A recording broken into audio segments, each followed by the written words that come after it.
Welcome to Behind the Claw. We are quickly approaching the grand finale of Skander's Vic, and where these guys left off, they were given some R and free time to bounce around uh, over on Warden, and they took their G bike and their air raft out and did some air cookies and popped some air wheelies across the patterned desert of Warden. But they were recalled early. They were barely out for a day or two, and they got recalled an emergency recall from Magnus Sundstrom back to Skander, and they don't even know why. They have received this message to return to port. Skander is leaving with making an emergency launch, and they are about to find out what is going on.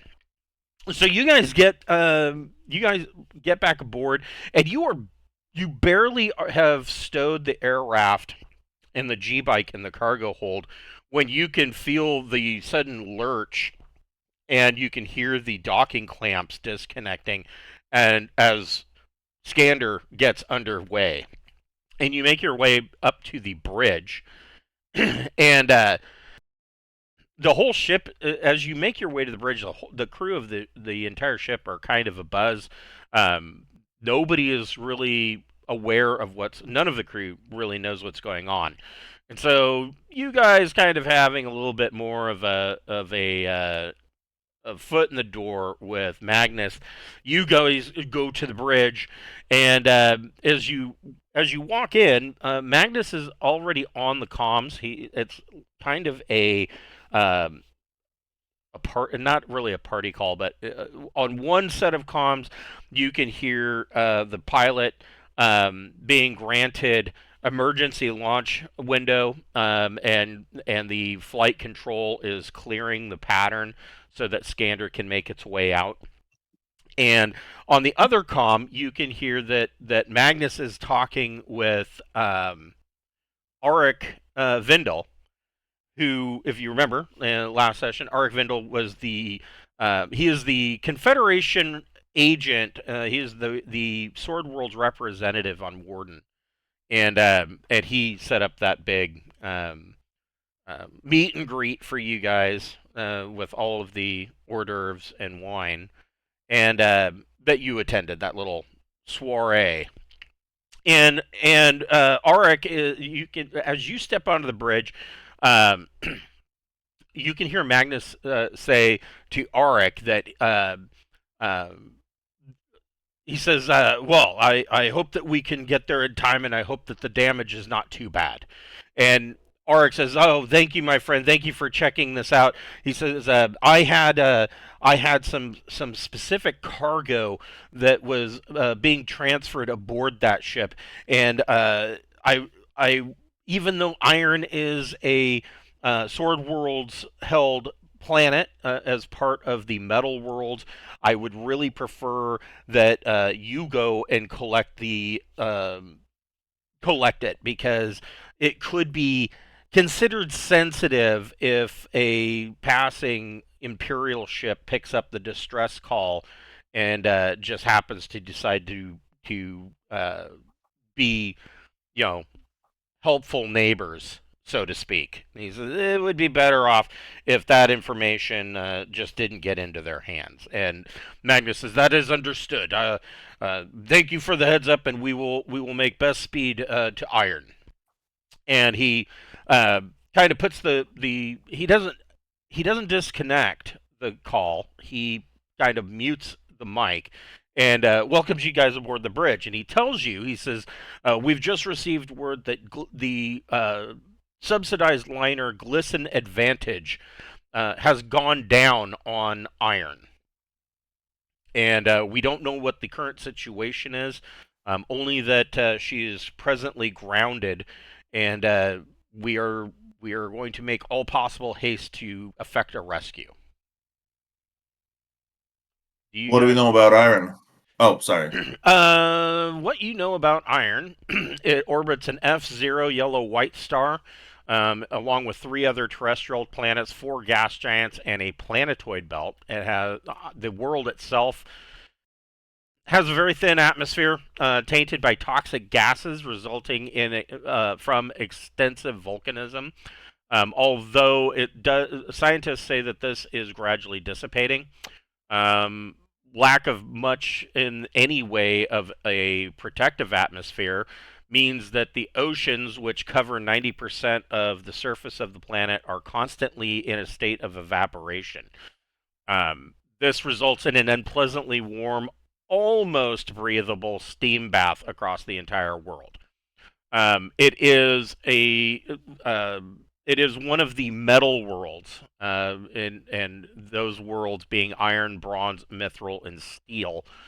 And all of these worlds, um, they are technically a part of the Sword Worlds Confederation, and it has always been said, probably over the past 100 years or so, that you know it gets brought up in the Confederation politics that so and so wants um, to further develop one, pick a metal world, and they usually it's mithril, sometimes it's iron. But the reality is that all of these worlds they have no population. They don't even count the small outposts that they have. There is an outpost on Iron that does have a landing area, and its only real reason for existence is to maintain a territorial claim on the world, that would prevent, because it's right there on the border of with the Imperium, and so they just have an outpost there saying, this is ours. It has no permanent population, a handful of personnel from the patrol, um, the Metal Worlds Administration, and a scientific service, or the scientific service, conducting small scale research into the world that really iron has uh, very little value. Um, Ships passing by typically skim fuel from the gas giant or conduct ocean refueling. Very few end up landing at the spaceport. In fact, they are most ships, especially outside ships, imperial ships, or even, I mean, the off chance that there's even Vargur or whatever. If they're not if they're not with the Sword Worlds Confederation, they're basically told to fuck off to one of the gas giants and to please be on your way. And in most of the time, um, they don't even talk to anybody. It's an automated message that tells them to fuck off and move on. So there's really nothing here now. Um, when you were so Zersey was looking through some of the publicly available data, and that a week ago, Glisten Advantage had made port in Warden, and it left like a week ago. So that this puts it right around that time. Well, it would be over a week. It would be about a week and a half. And it would put this in about the right timeline. And it had filed a. Let me take a look at the map. Yeah, it had filed a flight plan for Biter. Now, oops. Now this is an interesting little piece of information. It filed a flight plan for Biter, but I mean, any of you would know this, that a subsidized liner. Let me double check.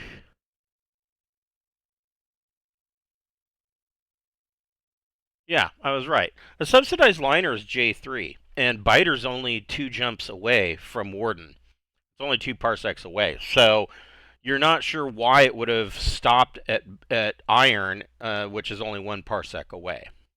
In fact, I can show you exactly where we're talking about here.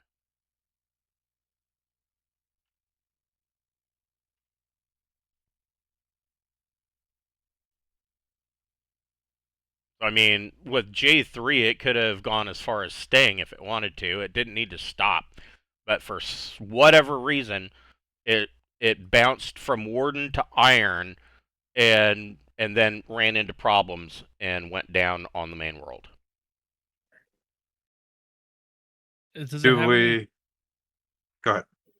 I was to say, does it have any public records on goods it's carrying?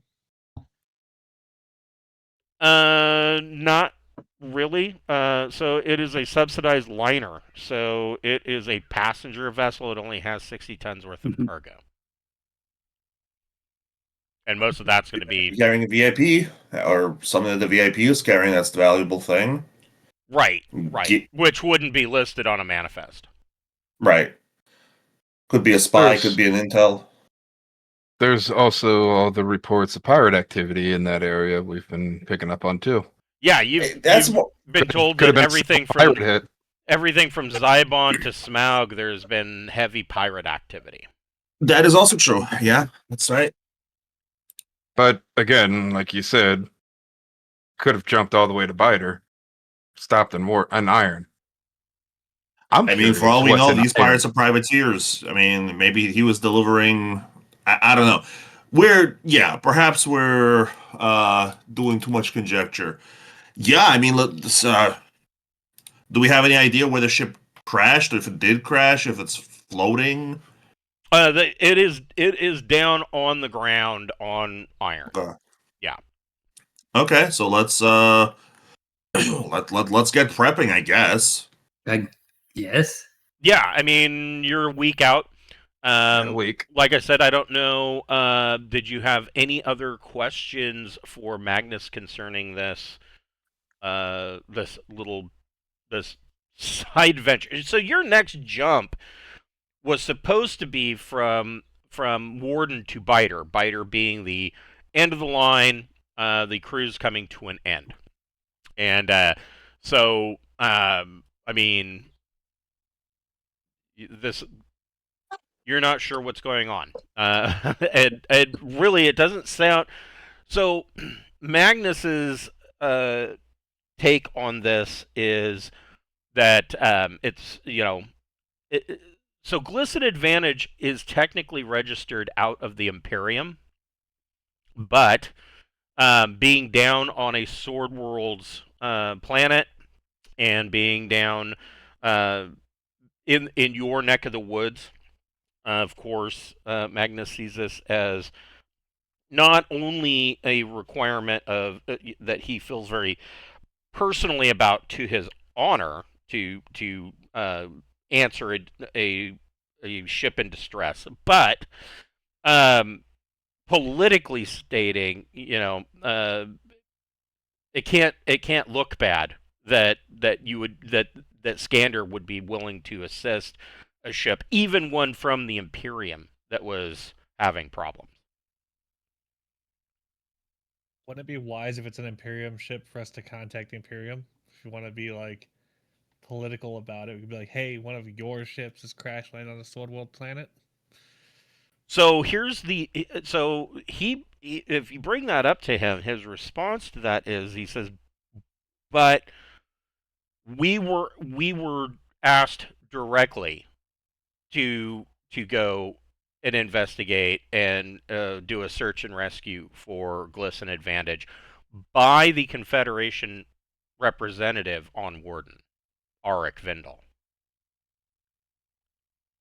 And if we really want to make things political, technically, you do have a member of the Imperium on board. Oh, I would... I kind of grin and rub my Imperium uniform. Yeah, I mean, everybody... Ooh, technically speaking... And I did leave on good standing. Yeah, I mean, that's true. But... Yeah, I mean, his answer to that is that, Auric Vindel, who is the Sword World representative, which is more or less a a light ambassadorial position. I mean, not that there's any real embassy or anything on Warden, but being the Sword World's representative, if there's a Sword World ship and this is happening on a Sword World's planet, the first people that he's going to go to is that Sword World's captain. So there is some political play at hand here, at least as far as Magnus is concerned. And the way he considers it is that if the Confederation says jump for something that's worthwhile, he'll ask how high. I'm of the stance of a ship's down nearby. We're able to help. They're asking for help. We should help. It's the right thing to do. We'd want someone to help us if we were in that position. However, if politics get involved, well, Lance Sergeant Orion Rains could be on scene supervising, air quotes, figure air quotes in the air, supervising the recovery of Imperium assets and vessels and personnel. That could potentially be exceptionally handy, not just on this situation, but in the future. Just Let's saying, get there and at least see what it looks like and see what we can do. For all we know, it could just be smashed into a billion pieces. With that in mind, and knowing it's an Imperium ship that's down in Sword World space, could I make a military tactics check to maybe see if I might know if this kind of lines up with any sort of military tactics or strategies I might have seen the Imperium use in the Marines, like some sort of honeypot? Yeah, you can go ahead and make a tactics naval. Tactics naval plus intellect check. I only have tactics military, so tactics. Sure, tactics military. Yeah, you can do that. Okay. So 10? With a 10, yes, this is something. So were you Imperial Marines? I was a ground assault infantry marine. Okay, so yeah, with a 10, there have been a few situations, usually concerning. You wouldn't have been. I mean, what's your age? Age? Double check. Probably your Pretty late sure 30s. It should be 40. Oh, are you 40? 34. 34. So you're not old enough to have been in one of the Frontier Wars. Because the third Frontier War was quite a while ago. I don't know exactly the date on it, but it was enough time that things have become relaxed. You haven't been in any of the wars. You've probably been in whatever minor skirmishes, planet side that may have, always inevitably pop up. But you've specifically heard of some kinds of this activity involving Q ships. So a Q ship is usually a heavily modified ship that would be something that would look like a prize to pirates. And they will use these Q ships to basically lure in pirate activity. When the pirates do show up, then all of a sudden this ship has pop-up turrets and they lay waste to everything around them and capture the pirates or kill them outright. So this is, as far as, have you heard about this kind of thing happening? Yes, but very rarely would it make the story come back to another starport of it being in distress. Gotcha. Usually, in that case, by the time any word would have made it back, a week's jump out, it would have been, those pirates got their asses beat. They ran into a Q ship, and by then, everybody knows that it was a Q ship. This is not like that. This is really fit the lineup for that. Right. All right. Well, I don't think we're dealing with any sort of honeypot here, thankfully. But if it got taken out by something or someone, we should make sure our guns are hot and ready when we jump in. I mean, I'm gonna say that we should probably assume we're going into hostile territory just to be safe. Either this is going to be a rescue, whatever. Like, yeah, you're correct. Okay. And so um, Skander makes its way to the 100 diameter jump limit and begins preparations for jump and quickly jumps into jump space. And you have a week. Um, so you guys can add 1 week to your study periods. Okay. I finished a set of weeks Okay. So what were you training? from engineering 0 to engineering 1. Okay. So go ahead and make a engineering plus education check. If you get 8 or better, you get to pick a specialty. Engineering plus education. Sweet. Nice. What specialty did you want to take? Okay, let's see. So You those options. get to engineer. Here we go. So your choices are M drive, J drive, life support, or power. I choose power. Okay. So you can put down that you have engineering power at 1. And that, of course, still means that you get life support, J drive, and M drive at 0. Okay, so power is at 1, and then the others are still at 0. Correct. Okay. And thanks to the fast tracking from Magnus, I hit my first period on Gunner. So Okay. that should be able to take me from Gunner untrained to Gunner trained. Correct. So you're going to Gunner 0. Gunner 0. Okay. So go ahead and make a Gunner plus education check. So I guess it would just be 2D plus education. All right. Education. Oh, wait. I did Gunner, not just 2D. I was going to say, wait, what? Go ahead and reroll. So that would be 6. Go ahead and reroll that. Okay.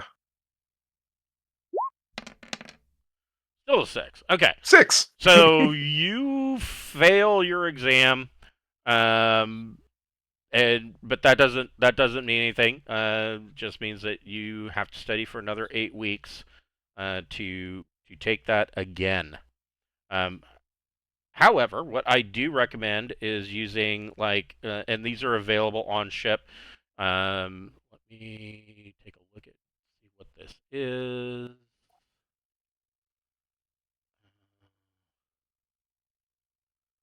I always forget the name of this thing. Library? No, it's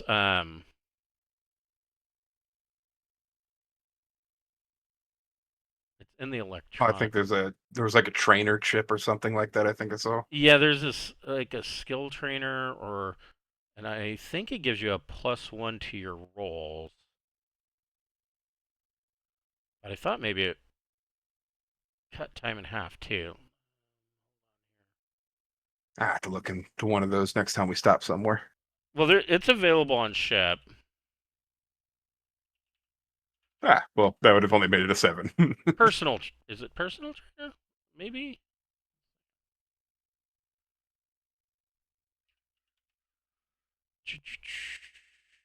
So it is I think a it might modified. have been under ship equipment. Yeah, personal trainer modified digital friend package. The personal trainer is intended to aid the education of a trainer or of a traveler. Its use grants DM +1 to all checks made to gain or improve skills during post-career education, but a new package must be purchased for each new skill being studied. Well, Gunner would be one of the ones that are on ship with a +1 that basically gave you a 7, which still wasn't enough. But Yeah. you can make a try for it again in 8 weeks. Sounds good. Okay. What are you during this weekend jump? What are you guys doing to prep for this? What are you anticipating? How are you prepping for when you come out of jump and iron? Anything in particular? Or? Outside of my training, I'm gonna be Orion's mostly gonna be taking out his weapons maintenance kit, making sure all of his weapons are up to par, Okay. and transitioning his. Yeah, he's gonna go ahead and transition his P-HUD attachment on his sniper rifle Okay. to his Gauss rifle. Okay. Okay, so might need a little bit more up close personal type stuff. And I think other than that, he's just running through like weapons training drills in his room, just kind of psyching himself up, hoping for a big fight, but kind of also hoping not. So you're not sure. I can tell you. I mean, you don't have any kind of manifest data on what Glisten Advantage had as far as passengers go. But you know that a subsidized liner can carry usually up to around 24 passengers and can keep an additional 20 in low berths.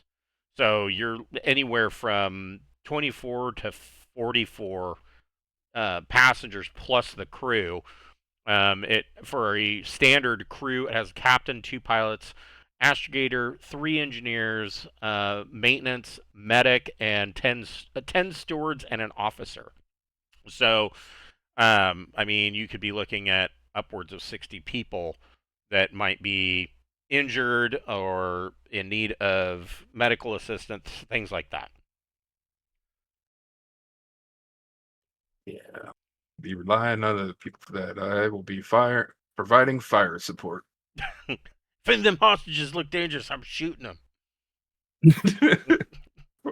More worried about what else may be with them. If pirates took them down, there's a good chance pirates might be at the crash site. What about anybody else? Oh, Audrey would organize and clean all her tools because she's thinking that if their ship got beached on the planet, maybe they need things to be fixed and she wants to be able to help them. Excellent. Excellent. Anything for Kaz? Yeah, Kaz is doing a similar sort of setup to what Orion is doing. His stuff is a little less intense because he's more of a combat medic rather than necessarily a proper breacher. But still, he doesn't transfer his P-HUD, although he is mostly working on freeing up room in altering his boarding vac suit to make room for the cyber arm. Okay. Because that's, yeah, taking it out a little bit. Yeah, pretty much, yeah. And also, but he's doing this in a sort of meditative way because the thing I'm trading on is actually, and I also wanted to ask, like, it is permissible to train on a skill you have 0 ranks in, right? Because Correct. I want to train up in telepathy. Yes, I would allow that. I would definitely allow that. Then in that case, that's what I'm doing. And what about Zerzi? I'm doing the very important task of spending time on my tablet with Clanker, designing a new captain's attire for me and a new outfit for Clanker. Yes. Nice. Clanker the space pimp. I do spend a little bit of time talking to Magnus and letting him know my intentions of potentially captaining a ship of some sort or doing some sort of leadership thing once this voyage is over. Okay. And I'm gonna have you go ahead and roll. I want to say +3. Double check. And keeping notes on this.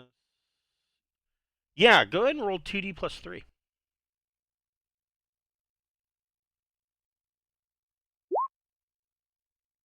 How did I get 1? Oh, I did -3. Oh, yeah, you need +3.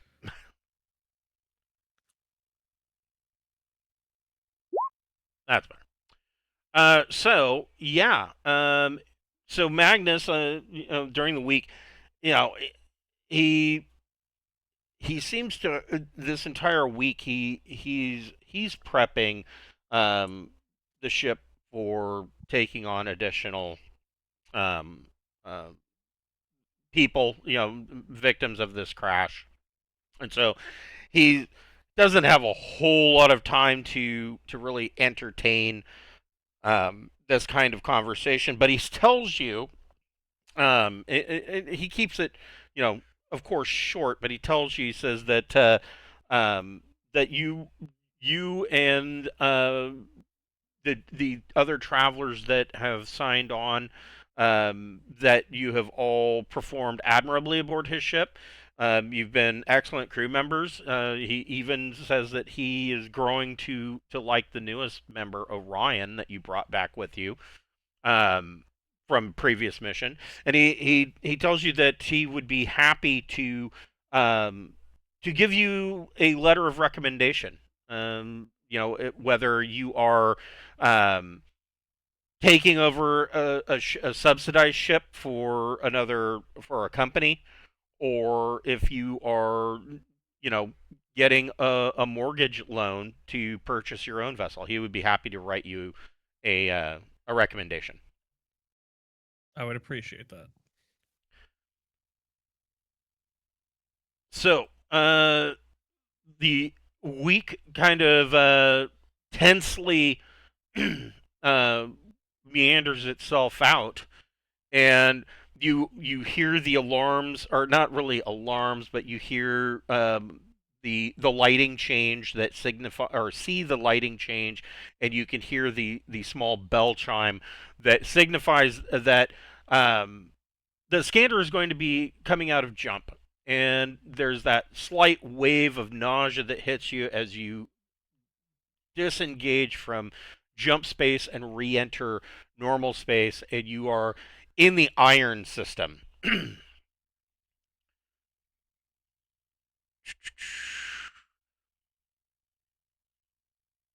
the you well, let's see, how well did you do?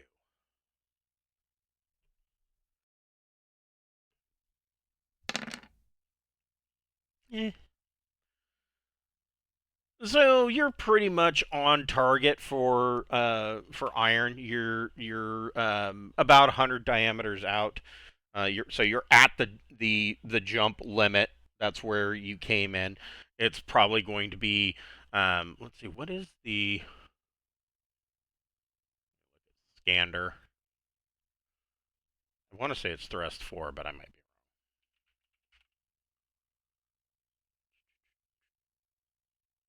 be wrong. Skander. Thrust 2. So at thrust 2, you're probably a good 5 hours from the main world. And it doesn't take, you're at full uh you know 2G's acceleration heading for the main world, and you start to receive an automated message. It's from the Iron Outpost beacon. Apparently, it is functioning, and as soon as you are pinged on the sensors, and of course, Skander is especially in Sword World territory. Its transponder is sent to active, so it is pinging that this is the merchant cruiser Skander. We are a Sword World ship. Blah blah blah. Um, so as soon as the sensors ping, this automated message starts to come in, and it tells you. Iron is a territory of the Sword World's Confederation, and visiting is discouraged. No fuel is available at the outpost, nor other services of any kind. Passing vessels are advised to refuel at one of the system's 4 gas giants and move on. And that, it basically just repeats that about every 10, 15 minutes.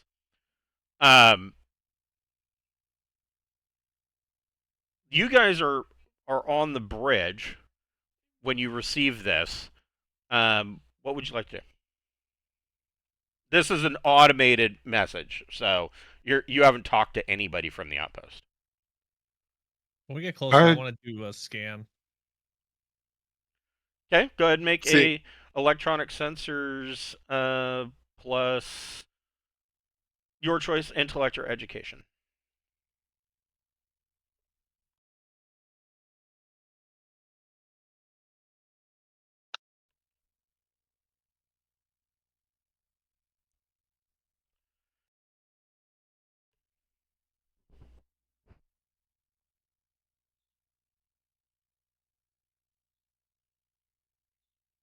There we go.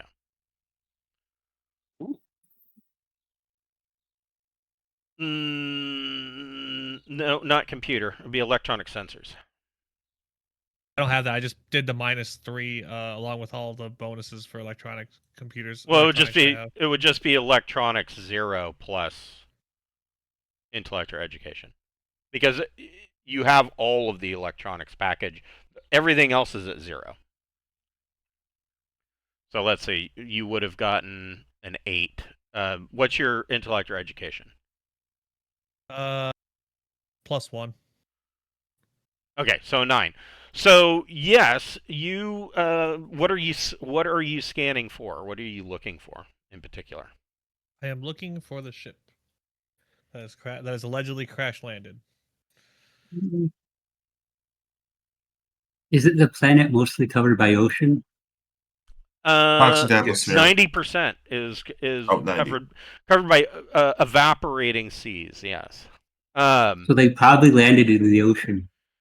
Well, no, they didn't. No? You find that We're sure that they landed on land? They did. The Glisten Advantage, you find that you can see where it went down on this island chain. And there is... you're picking up electromagnetic signatures that suggest that there is still power coming from the ship. You're not. Well, that's good. You're not close enough to really get a good look at it, but you can see where it crash landed, and when you look at it, it looks like there's this scar across this particularly large island where it came down. Well, can I attempt to send him a message? Sure. What are you saying? Well, I like to use electronics comms, and I want to say, repeat our announcement, but just make it on a tight band aimed directly at them. Which is to say that, hey, we're the Skander, coming in for a rescue. Can you send acknowledgement? So,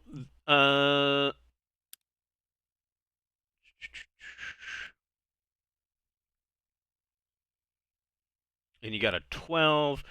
So you send that message, and you then get an automated signal GK from signal GK being the Villani version of an SOS coming from Glisten Advantage, and it essentially states that ship has suffered serious drive failure and requires repairs before she can lift off. The crew and passengers are safe and well. The signal states that there is no threat to life. A list of required spares is listed. It's attached to the message. All standard gravitic power and maneuver drive components. So there are these are spare parts that Skander most likely has some of them aboard, and if there's anything that Skander doesn't have, Audrey, go ahead and make an engineering power plus education or intellect check.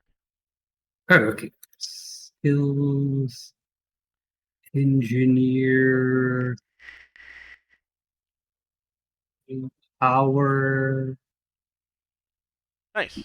So looking at Audrey kind of looks, is looking over your shoulder at comms. She could see this list of components.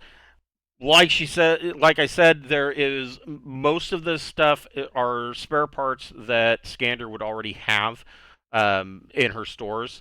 But if there's anything that isn't available or is a specialty part, Audrey's pretty positive that she can jury rig something in the workshops aboard Skander. So I mean, according to this list that this automated message from Glisten Advantage is sending out, this shouldn't be an issue. I don't know the sensor capabilities of the Skander here, but are you all able to see how many life forms there may be at the crash site? So it has civilian sensors, which means I don't think you can do a live scan. Yeah, there's no such thing as a life scan, but yeah, I wasn't sure. Civilian grade sensors includes lidar and radar, and that's about it. Which would mean, does it say what the range is? No, it's radar. It would be infinite, theoretically. There it is. Like, where's my other book go? Spacecraft ops. It says.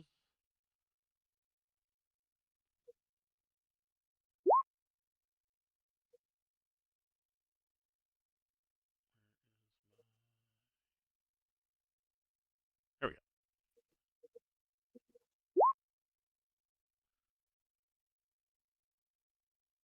Yeah, passive radar and lidar, even at medium range, is going to be minimal. Active radar lidar is limited. Would it be capable if we got close enough to tell if there was more than a single ship at the crash site? Oh yeah, if you were able to, once you are in orbit, and you focus those sensors on that crash site, you should be able to get full visual. Perfect.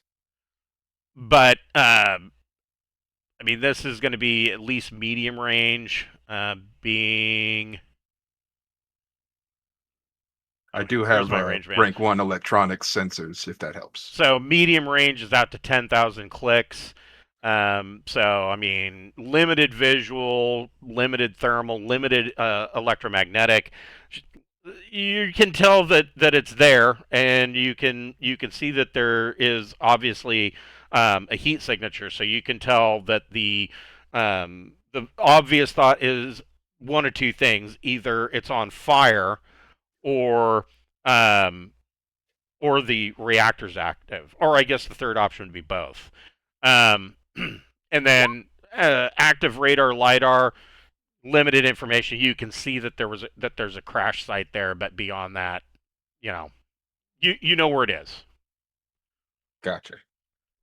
Can we do any kind of like ping around iron, like in the space around it for any other ships potentially?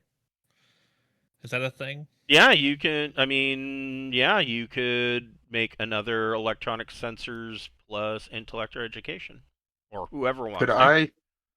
Could I help? I have electronic sensors 1.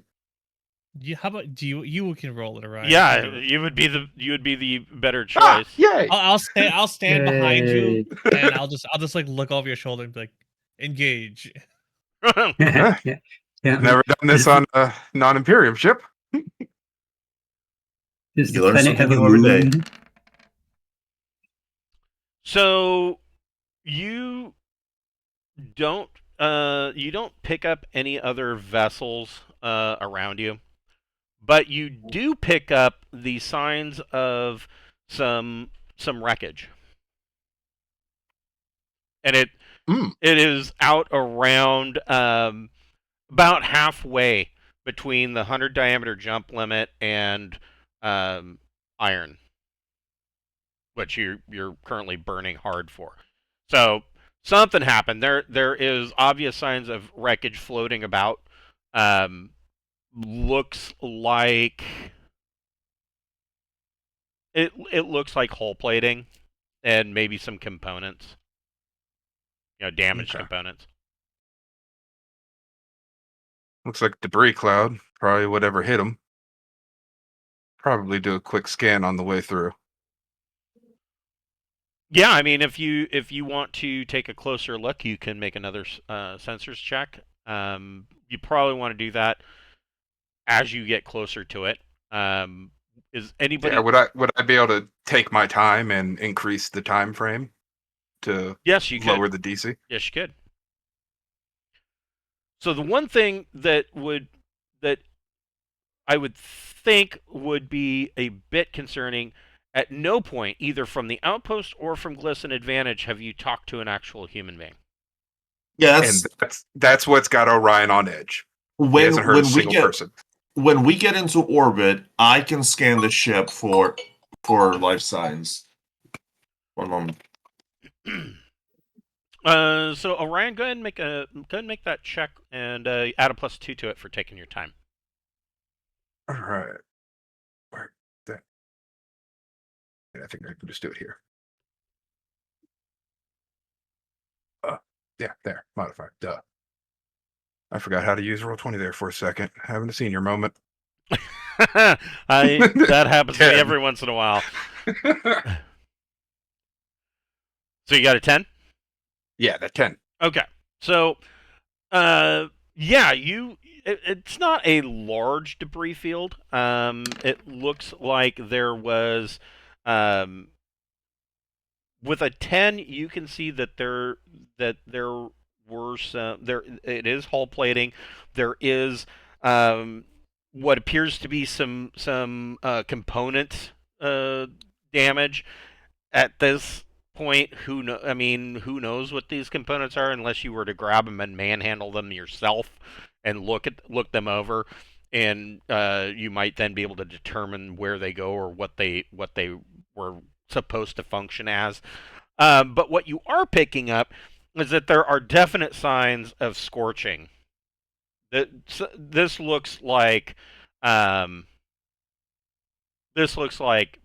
either laser fire or it looks like laser fire. Oh, Well, they definitely got hit by someone, not something. Scorch marks. Energy weapons. They just ran into that random laser that. Yeah. I mean, there is that 0.000000001% chance. But let's not, if that is what happened, I'll buy you a lottery ticket. Yeah, please do. Yeah. Okay. Well. And we still haven't heard from anyone on planet, right?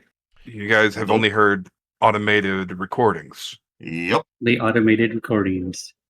Please don't be killbots. We can always send more communications and sensors when we get into orbit. Unless they're, counter orbit. But we're in a heavily armored merchant cruiser. I think we'll be okay. I'll keep an eye out for any other ships that may be coming within range, especially if they lay trajectory toward us. As soon as we're in orbit, I'll do my best to pulse them. Yeah.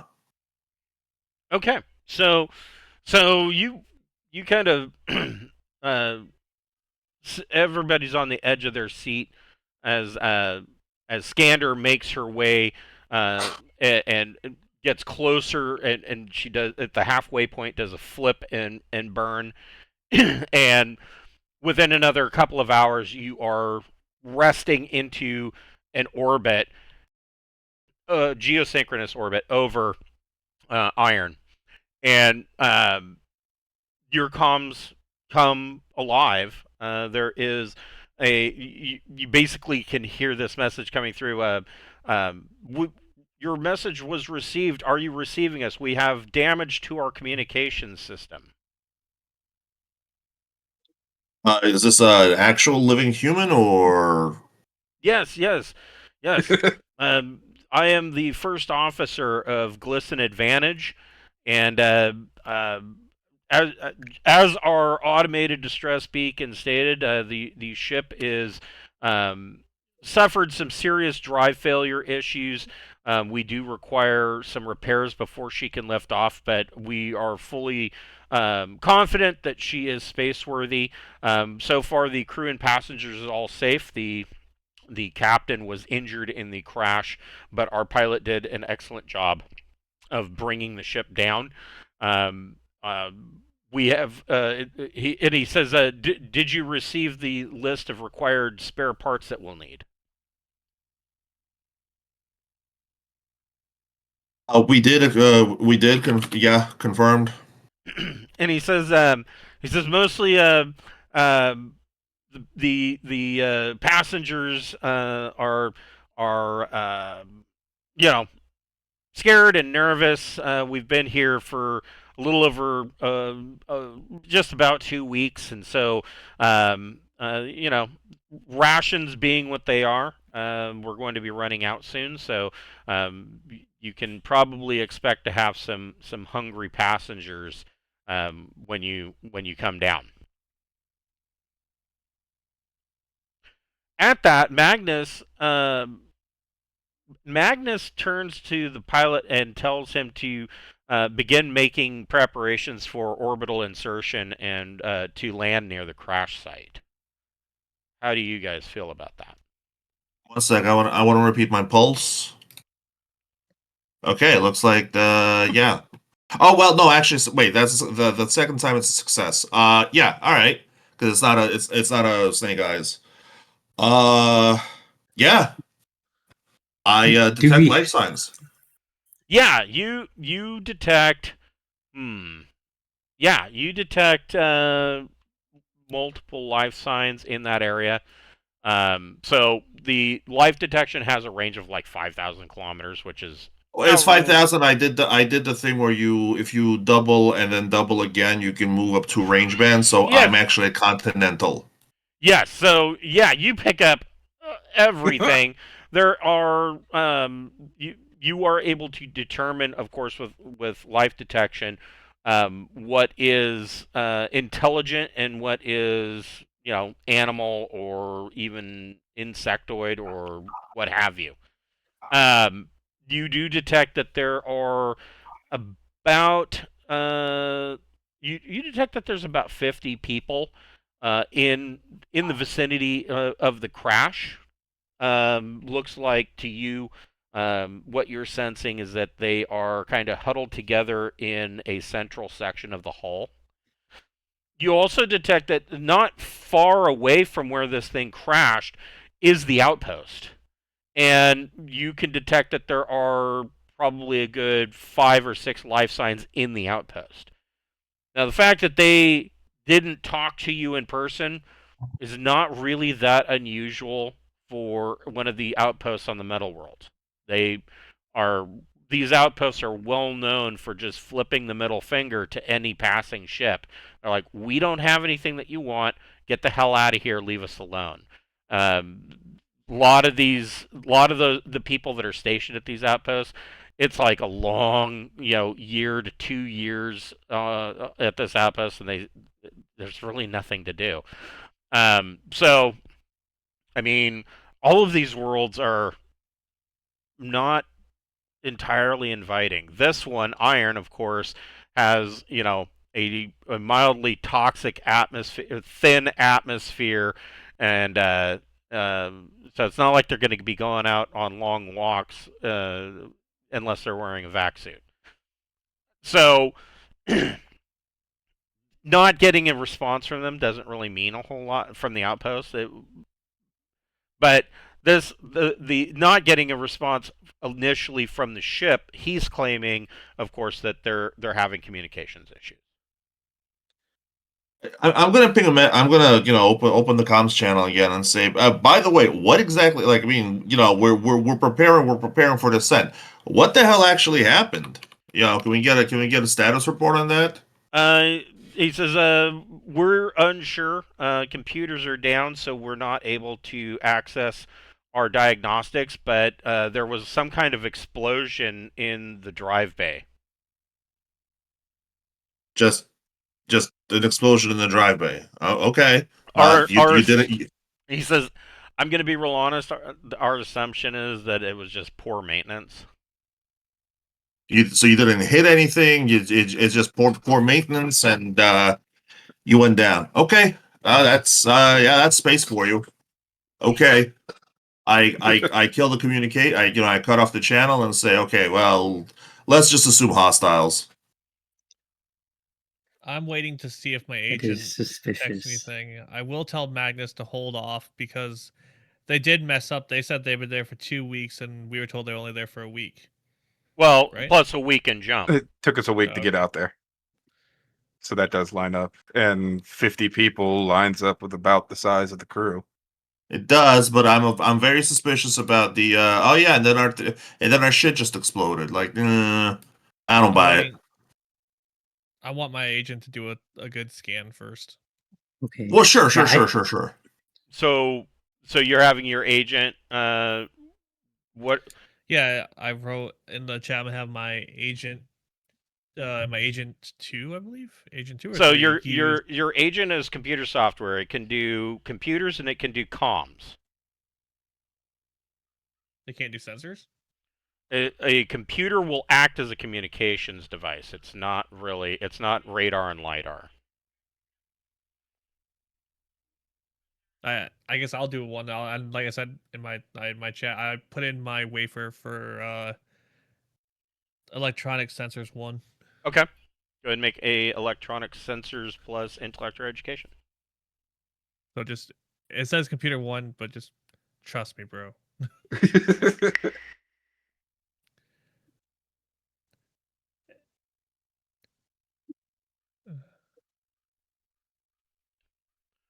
So you are able to get a better view of the crash site from orbit and of the outpost. And this is what you see. The first thing that you immediately see is that there is no way that Glisten Advantage is ever going to fly again. So to give you an idea,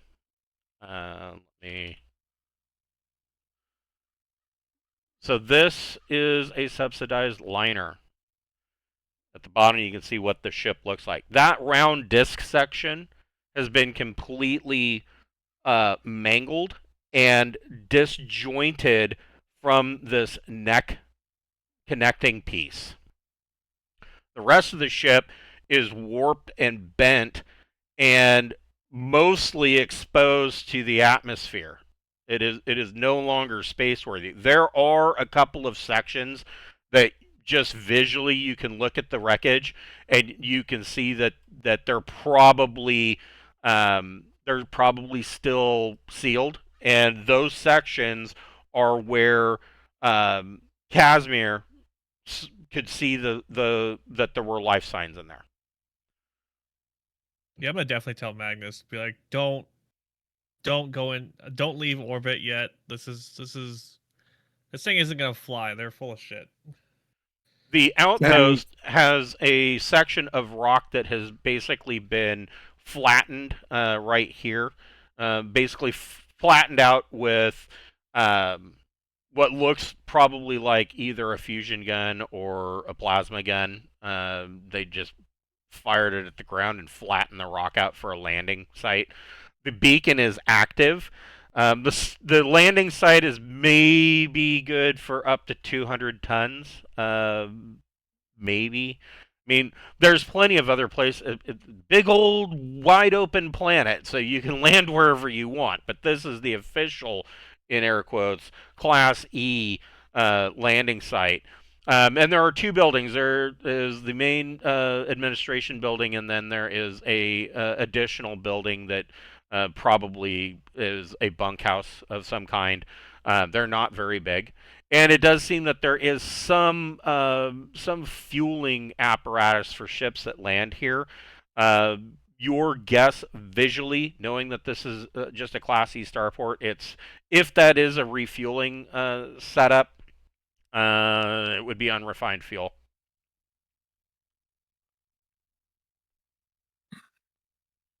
You said they had an explosion in the drive bay, right? That's what they said? That's what they said. That's what they said.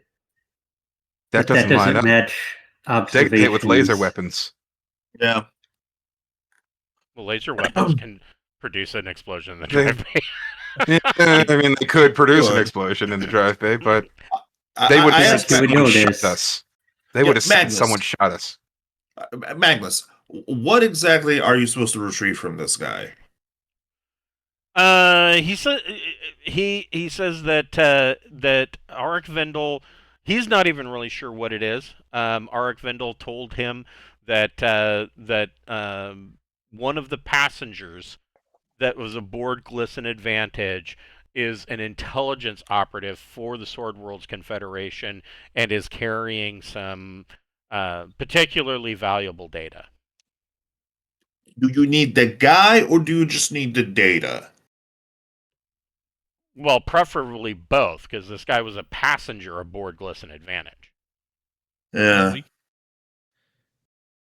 This is a snatch and grab.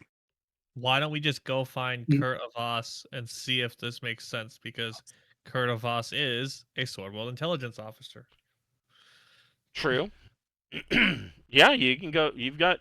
I mean, so you ask him. You tell Magnus to hold off, and he belays the order to the pilot, tells him to maintain orbit, and he says, but let's not. Magnus says, whatever you are investigating or doing, please do it in a hurry.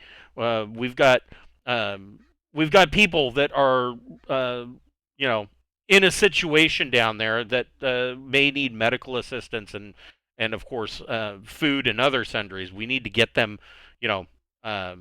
safely aboard Skander. Wait, was Magnus not listening to Magnus, they're lying.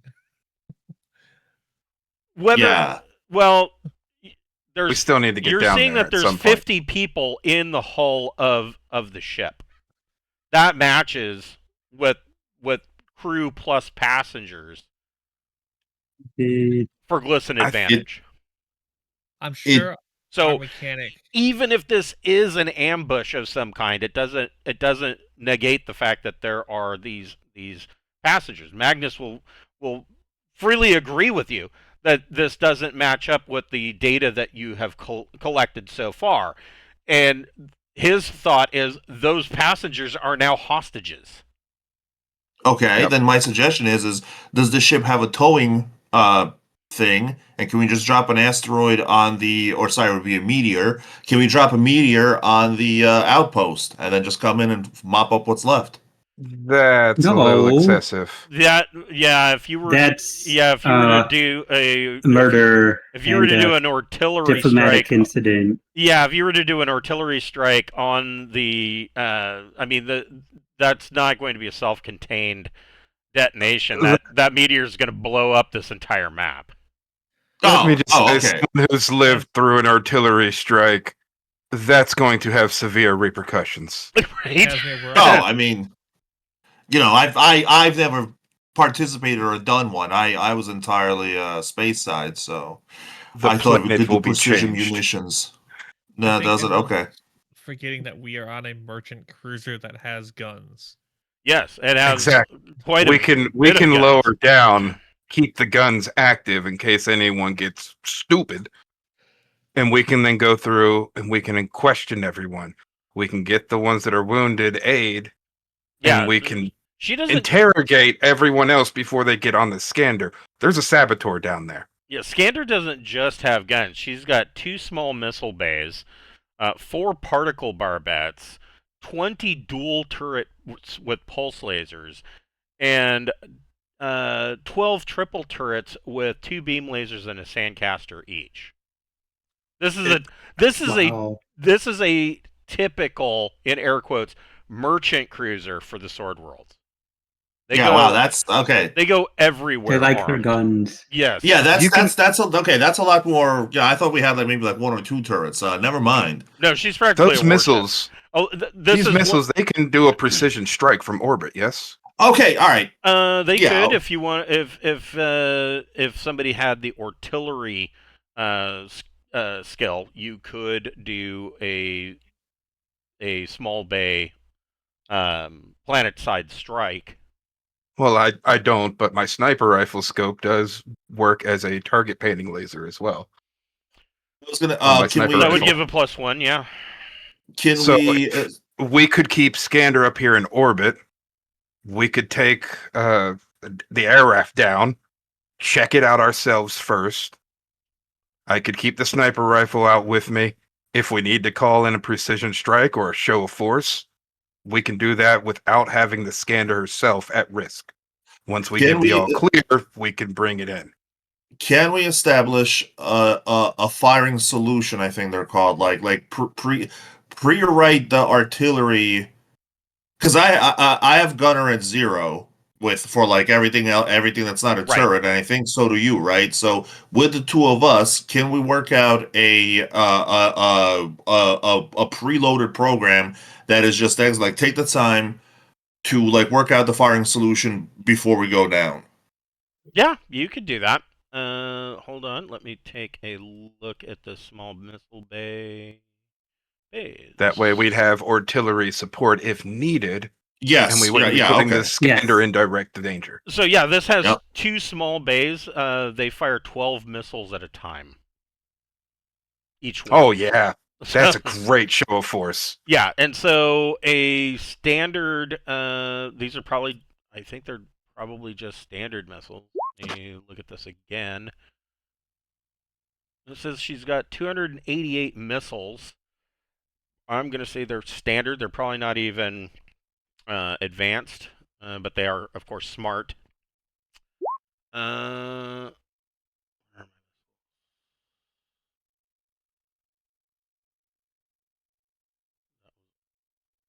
we go. Standard missiles will do... So a standard missile does 4D damage. That means that one missile is going to do 4d6 times 10 damage down here on the ground. Oh. Yeah, And she can fire if we 12 need at a fire pop. if we need fire support, all we got to do is call, and I've got 2 transceivers with orbital range.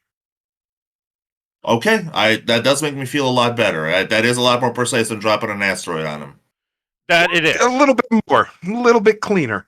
Yes. I mean, still, that's going to be a big boom. 4d6 times 10 and have all sorts of ramifications. Hopefully we won't need an orbital strike, but it's a nice bargaining chip to have on the table. So here's the other thing that while we have the chance, I'm going to bring it up. This is the thing about missiles. So whenever a ship fires missiles, everybody shits their pants and white knuckles it, because so how they do damage: detecting missile launch, impact. If an attack roll for a missile salvo is successful, the target will sustain damage. Roll for damage as if it were a single missile. So this is assuming that it's the entire salvo, okay? Or what's left of the salvo. Roll for damage as if it were a single missile and deduct the target's armor as normal, but do not apply the effect of the attack roll. Instead, any damage is then multiplied by the effect. Oh, wow. Yeah, that can be bad.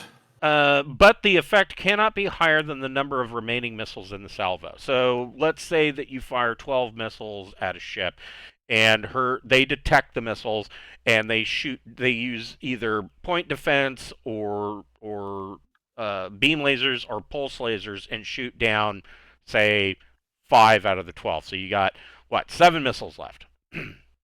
So each one of those missiles, if it's a standard missile, does 4d6 damage.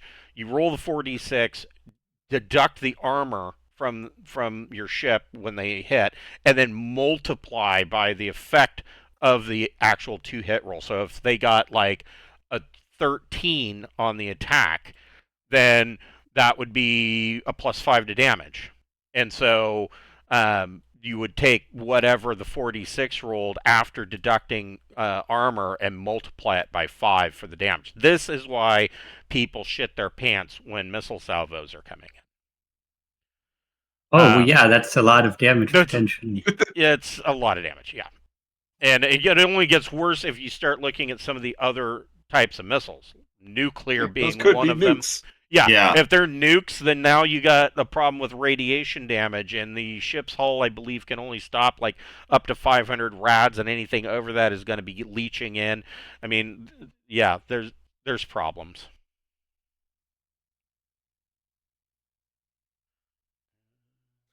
So what do y'all think? Sound like a fair idea? I wrote a Yeah. paragraph in the chat. Oh, yeah, you did. Yeah. Oh yeah, I guess call them and ask them to walk outside and wait for us to pick them up. Yeah. So you want to tell them that you know where everyone is and how many there are, and have them come to the landing pad. I mean, So there would be a problem with that, and the problem with that is Those that that can. they've got, let's say that there's at minimum 24 of these passengers. The crew may actually have access to some vac suits. The passengers probably don't, and if they did, it would only be a handful of emergency vac suits. Remember, Yeah. I mean, not this a- is a toxic atmosphere. That's I'm, right. probably- I'm pretty sure you said it was slightly toxic. They can be out in it for a little bit. Yeah, Mm, They may be Well, pretty banged up. Do they need vac suits, or do they only need respirators for short exposure? Let's see. What's it say? I got Toxic an idea. atmosphere only. How about we just take a look at the actual UWP of iron?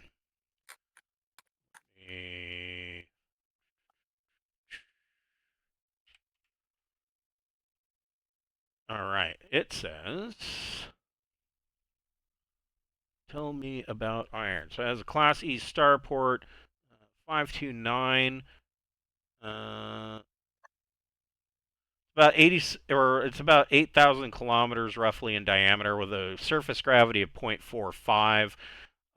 It has very thin tainted atmosphere. Yeah, you're right. They could operate in a respirator or filter, which either way they probably do not have. Pressure is 0.1 to 0.42, probably kilopascals, so really low.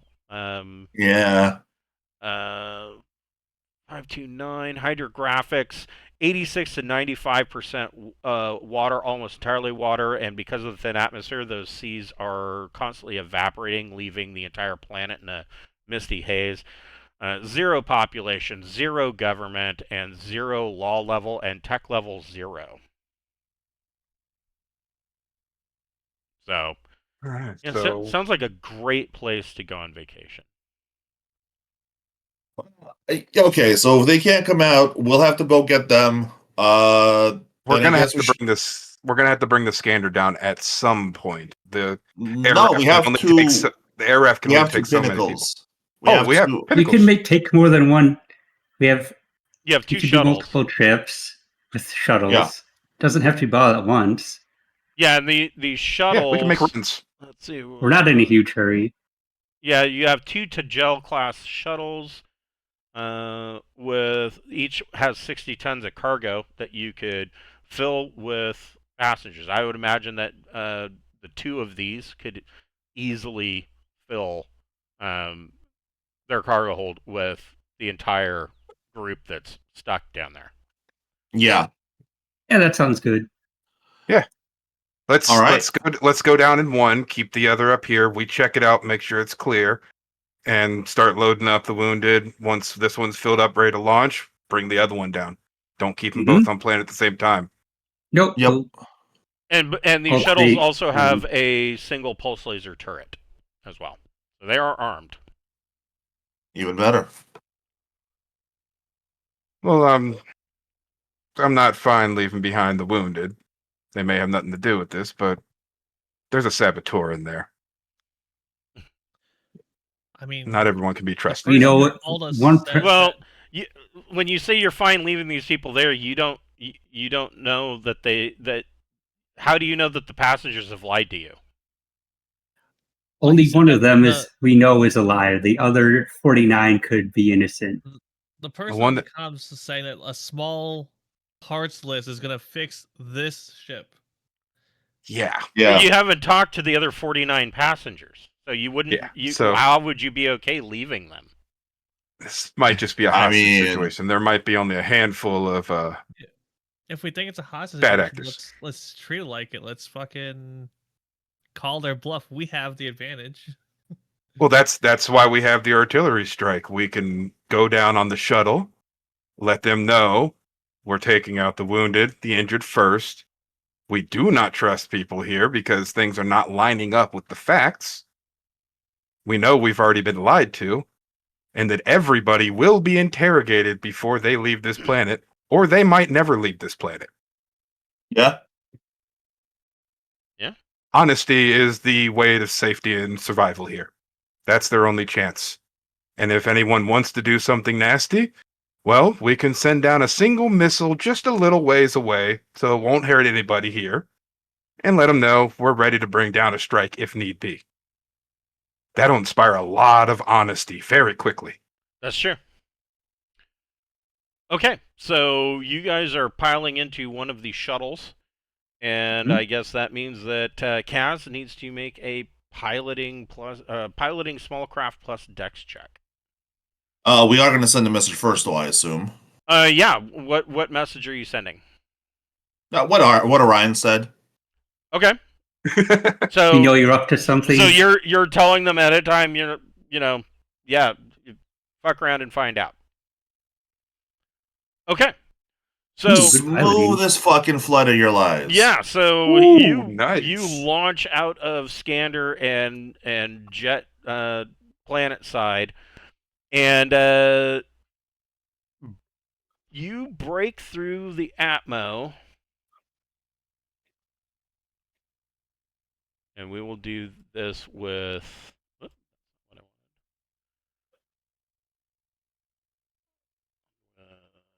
dogfight.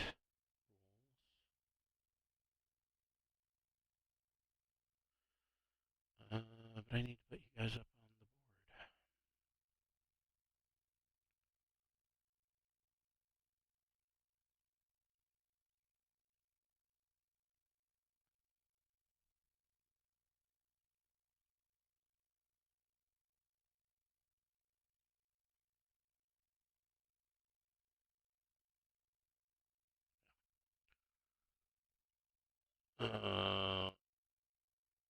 How did Zerzy get on the board?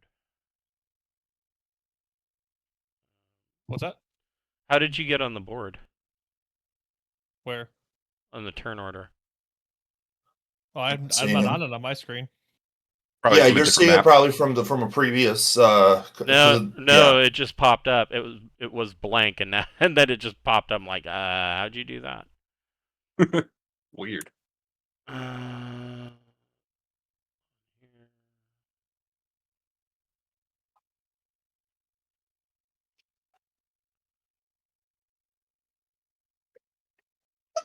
I wonder if no. Unfortunate. That would be cool.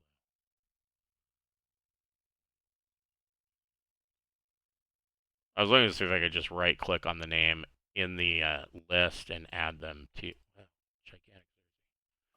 If I could just right click on the name in the handout section or the journal section and add them that way, and no, you can't. No, you just gotta click and drag them out. Yeah, Yep, no, they're I want to. token-based. I don't want to drag them out. I hate the fact that you have to have a token on the board to put them on the initiative stack. That's You fucking can retarded. put them on. You can put them on the GM layer, and only you will see them on the turn order. Right, but and the map. but what my point is that that Roll20 should not be tying initiative to the token. There's no reason for Yeah. that. Well, they probably did it because it's object, you know. Yeah, right. You should all be on the board now. Mhm. So all of you can go ahead and roll initiative, 2D plus either Roll your initiative. intellect or education. And I'll tell you why in just a moment. Intellect or education, Yes. not dexterity. Okay. Or I'm sorry. You're right. Intellect or Oh, dexterity. okay. It's advantageous. intellect. It's as advantageous to be quick with reflexes as it is to be quick of mind. Unless you're Orion.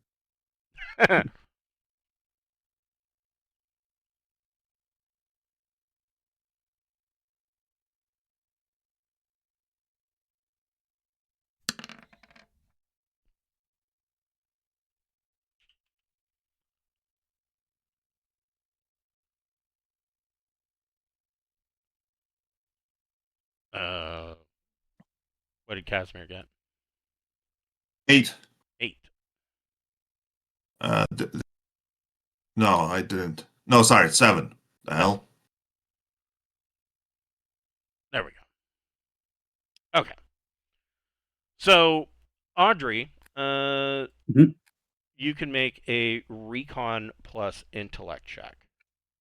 Okay. Well, I guess before you do that, I have a better question. And I will have you look at the. This is the to gel,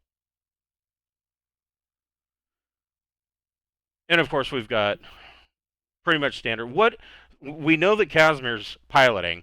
What is Zerzy doing? What is your role on the ship? Are you sitting in the second seat, kind of backseat driving? I mean, captaining. I mean, I gotta get ready. Gotta get that Prepare captain for the next practice in. storm. Okay. Clanker's standing next to me. He's got his stoolies and his holsters. Okay. What is Orion doing? What role on the ship do you want to be doing? I mean, you could be in the gunner seat. Yeah, I was thinking I'm gonna be moving up to that pulse laser turret Okay. and just being on the ready in case anyone decides to be stupid. And that leaves Audrey. Are you on damage control? I guess. Yeah, And- I and guess hopefully- Audrey goes over to engineering and is ready to fix anything that breaks. Okay, so damage control and wrench monkey. Hmm. All right. So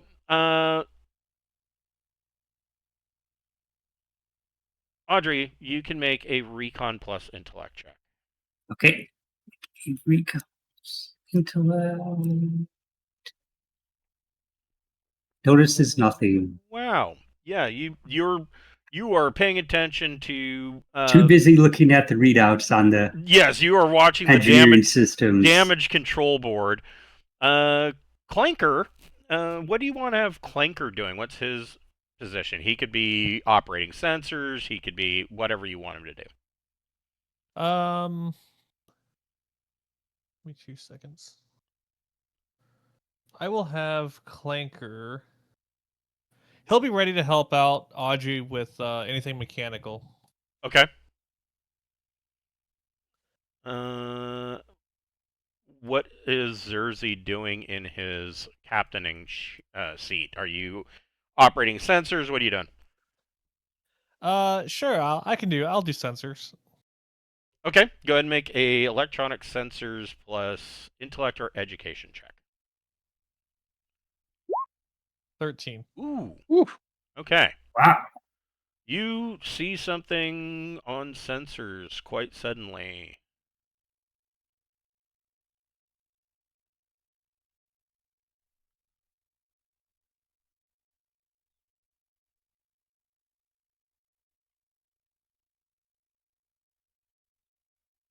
It's that bad feeling. in the gut. Oh. You see on sensors rising up out of the rock formation here and down here are light anti-aircraft missile launchers, and you start to get the telltale pinging sound of a target lock. I would assume that you're going to. I mean, Casimir would hear the target lock. What's Casimir doing flying?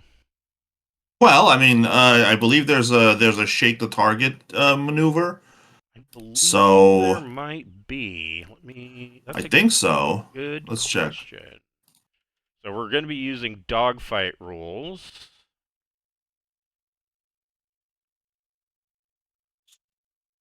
Da.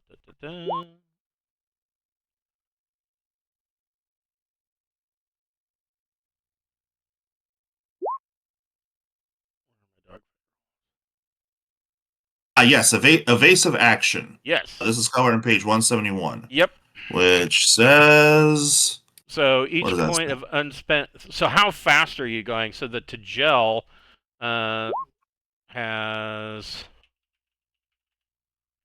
I want to say 4 thrust. Yeah, it's got thrust 4. What is your current acceleration at? I mean, there's no reason. I was going in for a smooth ride, and let's be honest, we were all suspicious. So I'm going to say thrust 1, maneuver 3. Okay. So thrust 1, that leaves unspent thrust will allow the spacecraft to attempt to dodge 1 attack. The attack roll suffers a negative equal to the pilot's skill. So what is your piloting small craft skill? Total of 2. Okay, so they got a -2, bringing that to a -1 for them. It is a smart missile. No, it wouldn't be a smart missile. Light anti-aircraft missile. Let me going to the new vehicle handbook. I need to look. Where are my weapons? Guess that would probably be in rockets, bombs, and missiles. They have an entire chapter. Here we go. Anti-air missile. These are light.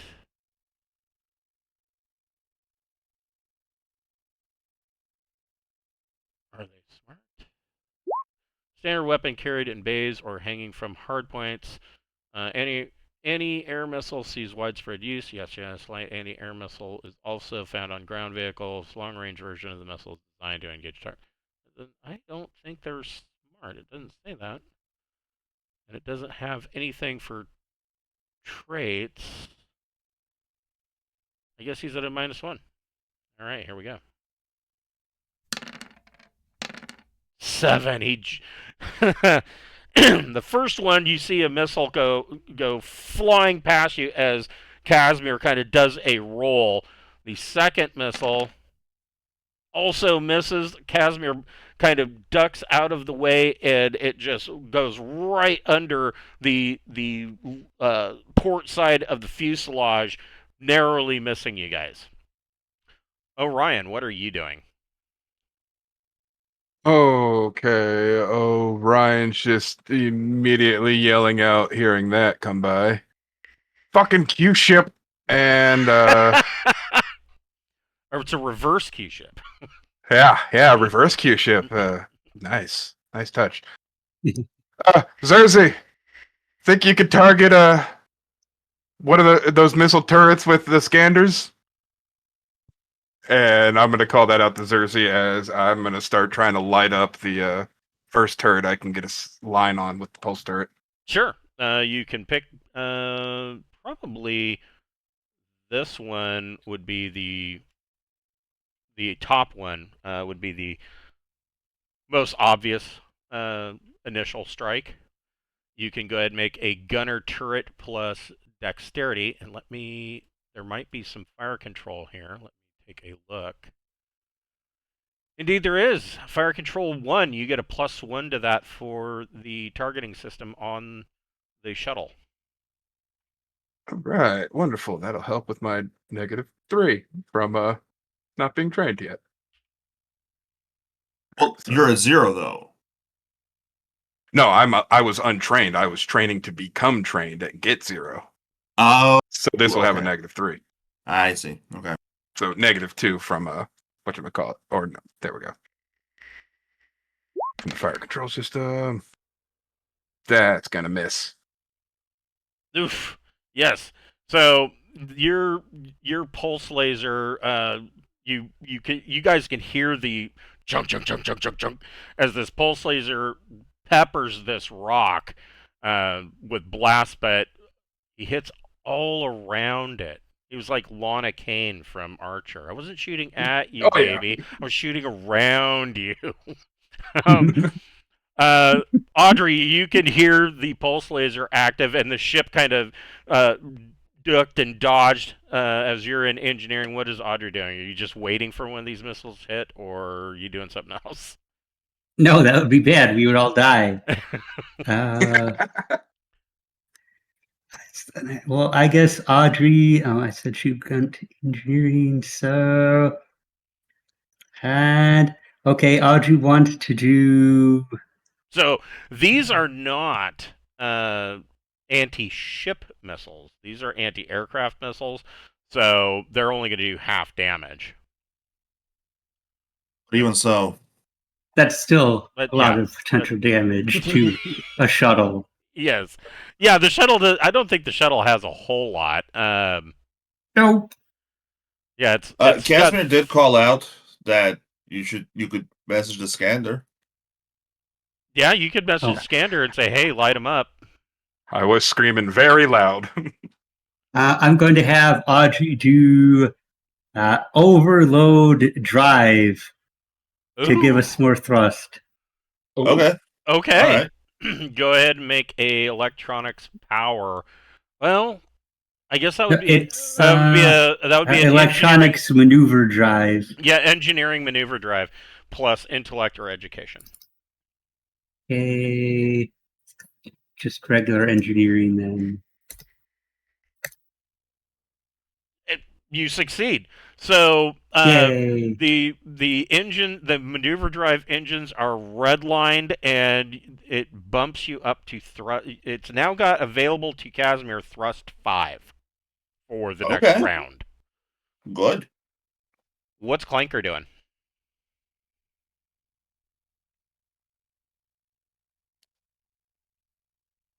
Did you end up getting a Neuralink? Yes.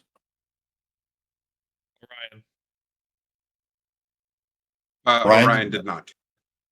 He's got a tech level 14 comdot though. So you can't accept wafers then? No. You suck. Well, Neural Jack and Wafer Jack are for wafers. Neuralink is just connecting your neural comm to your nervous system. I was gonna have Clanker run up to him and slam his gunner one wafer into your neck, but since you don't have it, he can't do that. Nope. Only augment I got is those eyes I just got. Clanker's just gonna stand by for mechanics because they really have one turret. Okay. What's Zerzy doing? Am I able to call the Skander and still do something hackish? You want to do something hackish, or do you want to call in the airstrike? Well, that's what I was asking. Is it either or am I able to do both? If I can only do one thing, I'll call the Skander, tell them to just start bringing down the rain on these anti-aircraft guns that are trying to kill us. Okay. But if I could do more, I would have tried to hack our own ship to kind of make their lock on us a lot harder. If that's a thing. Okay. If I can scramble it. Fuck with their sensors. Yeah. Hold on, just do it this way. If not, I'll electronic warfare sensor operator.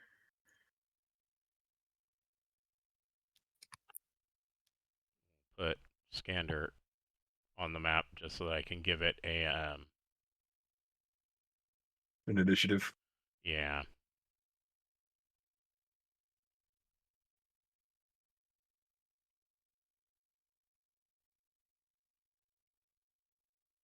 Let me have Magnus make a leadership roll. Ooh, that's a good leadership roll. Yeah, wow. Ooh, nice. Go Magnus.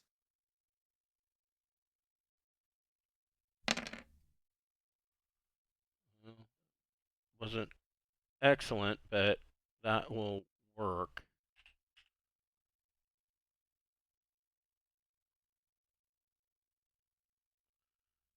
So yeah, you call in and Skander is ready. They can launch. So what kind of hacking do they get thing? Do they get a bonus from the thing? From what thing? From the program I pre-wrote for them, the firing they solution. Get a +1. Okay. Yeah. Nice. Okay. So what did you want to do for hacking? I assume I can only hack one thing at a time, one thing per turn. Yes. Am I able to, like, because they're essentially, I'm assuming it's like a radar lock onto us or something like that. Yes, they have a sensor lock. Am I able to do something to our ship so it's harder for them to lock onto us? Or Yes, would you that could do be- electronic warfare. Okay, I'll do that then. Let's see here. Da, da, da. So they try to flood their sensors with data so it can't lock on as easy. Yeah, essentially you're going to be doing countermeasures. A traveler performing sensor operator duties on a spacecraft can use electronic warfare action to destroy or misdirect incoming missiles before they impact their vessel. This is a little bit different, same thing. During the action step, the sensor operator must succeed at a difficult 10+ electronic sensors check in order to destroy or render incoming missiles within a single salvo. So you could make an electronic sensors 10+ and cause one of these missile launchers essentially to not be able to fire that round.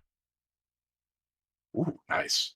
Do I get any of my bonuses for electronics or hacking or anything like that? Or It would be it's a sensors check, so no. The software bonuses don't count for sensors. okay. Well, I got 11. Nice. So Nice. this launcher cannot launch this round, and Skander can make their artillery attack, and that is a 9. How many missiles do you want Skander to launch? You want him to hit both of these sites? Sure. And how at this many point- missiles? Up to a maximum of 12 missiles per salvo, and if she can launch 2 salvos in a turn. For all I care, shoot 12 at both of them. That's going to be a lot of missiles, dude. That'll excessive. Again, that will lay waste and create a crater out of this entire map. No, not that many. Don't leave it up to me because at this point I'm just saying nuke the place and be done. Orion would recommend 2 missiles each. Yeah, turn. 2 per. Yeah, 2 per. I think is fine. I mean, An extra in case the first one misses. if all 12 of those missiles, you're talking about 48 d6 damage. I mean, We would drill a hole through the planet. Right. I mean, yeah. So yeah, how many missiles do you want her to launch? Being a level-headed person, I will take the advice of my fellow crew and suggest 2 missiles for each battery. Okay. Like 2 for each gun, sorry. So the first one hits.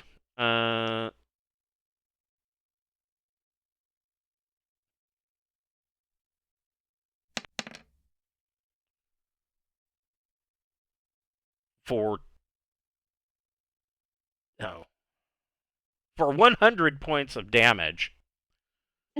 This salvo explodes. The whole rock face is just disintegrated. Wow. Second salvo.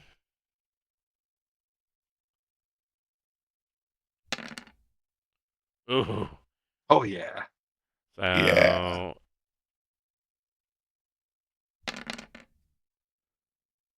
Oof. Yeah. Okay. Well, This is why we prepared. Is 560 points of damage. Both of these are gone. And there is splash damage. I'm going to have to draw a circle here.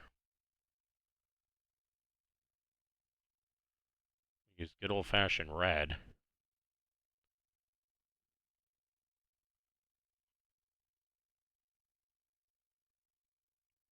This is the blast radius. All of this that is just a big crater where these 2 missiles lit up this hole.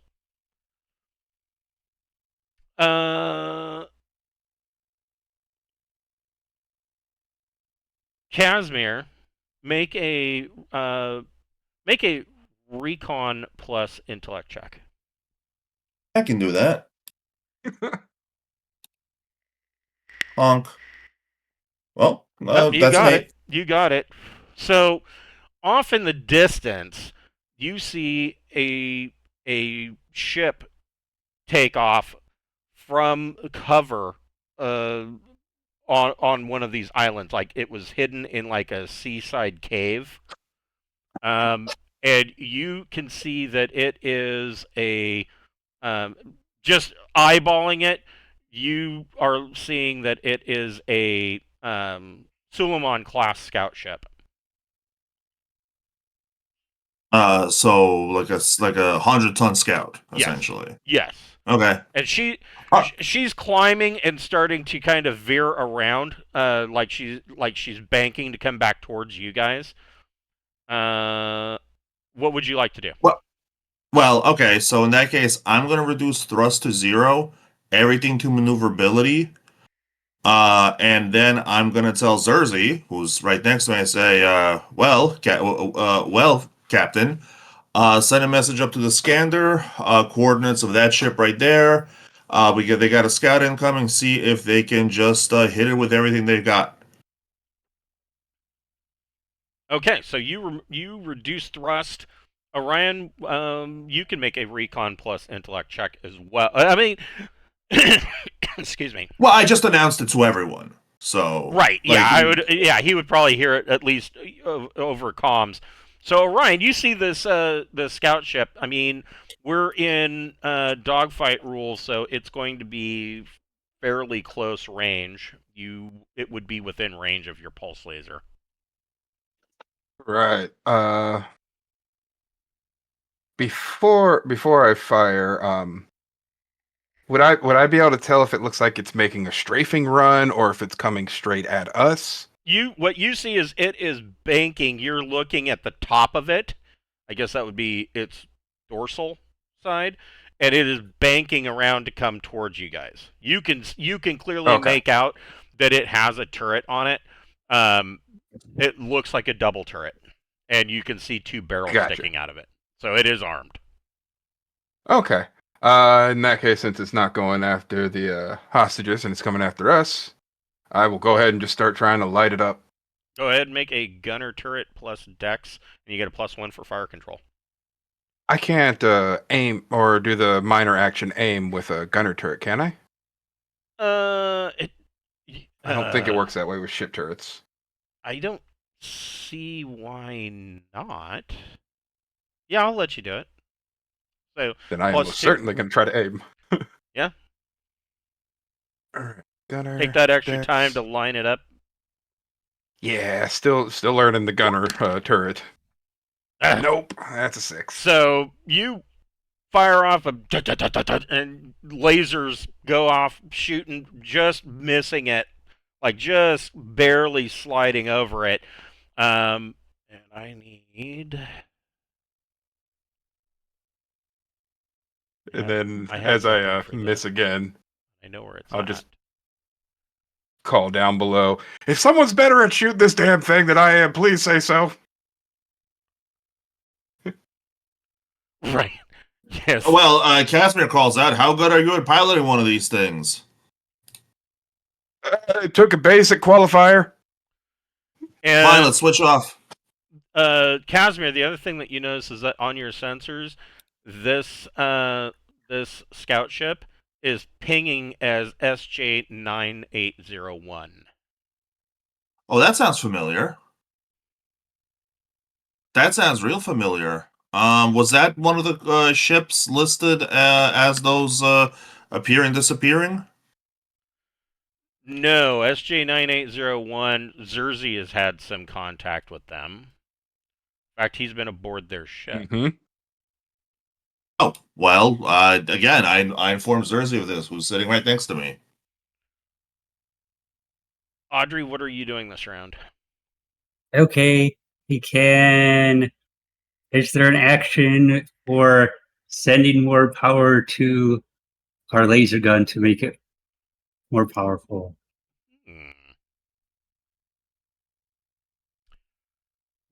You know what? Go ahead and make a. I like the way you think. Go ahead and make a go ahead and make a engineering power plus intellect or education check. A engineer.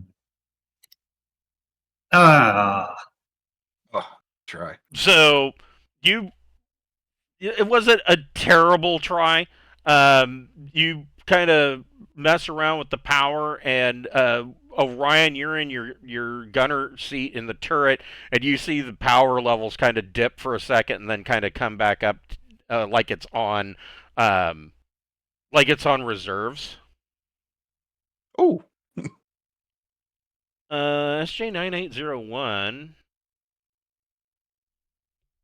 Let's see, their pilot is going to try to maneuver to give a bonus to their gunner.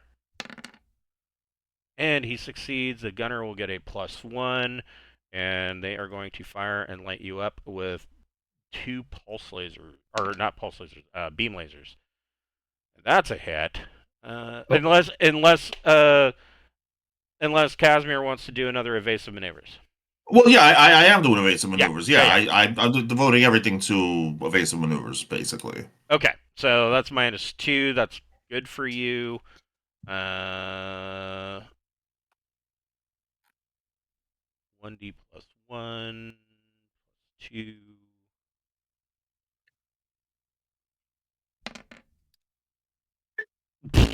4 points of damage. So these 2 beam lasers score damage for 4 points. You've got what? 32. Yeah, that's not a big deal. Out of curiosity.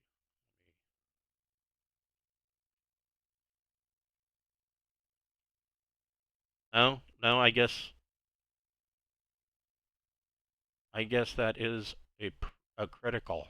Shit. oh. TPK. TPK. Oh shit! All right. If you kill us, you gotta do it. It'll be we glorious. can probably take 1 or 2 crits, maybe. A 4. It's a kill. Oh, it's a fuel crit. Uh-oh. Oh. So the laser cuts. Oh wait, what's your armor though? No, it's not, because your armor would have soaked that up. There is that, yeah.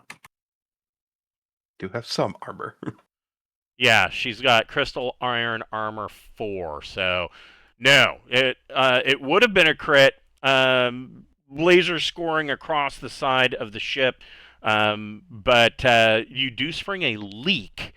There is fuel leaking out, hydrogen leaking out the side of the ship. What is Zerzy doing? Yelling at the Skander to blow the fucking scout ship up. Okay. And I want to.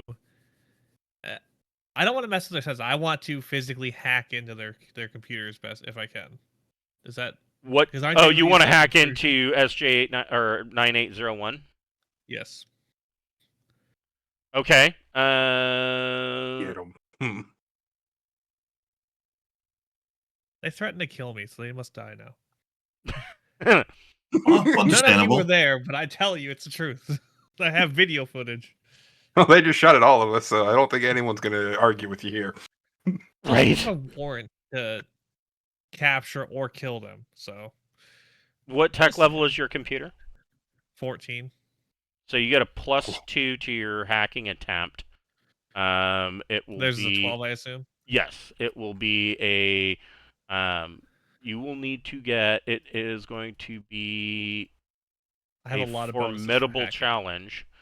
So Bring it it's on. going to be 14 plus, but you get a +2 for tech level. Plus you get your intrusion software, and you get your bonus for your agent. Don't I get a bonus for having expert wafer for electronics computer? No, you get to use the skill level of the expert wafer for electronics computer. Yeah, I have the level 3 of that. Okay, so roll electronics computer plus intellect or education plus 2 for tech level plus your your intrusion software.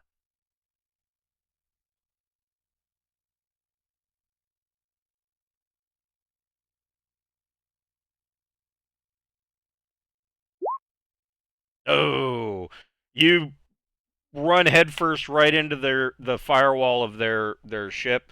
They are probably aware that you are trying to hack them. What is Clanker doing? He's gonna. I tell him to start fixing the damage, and I can have him do a mechanic roll if need be. Yeah, go ahead and have him make a mechanic check.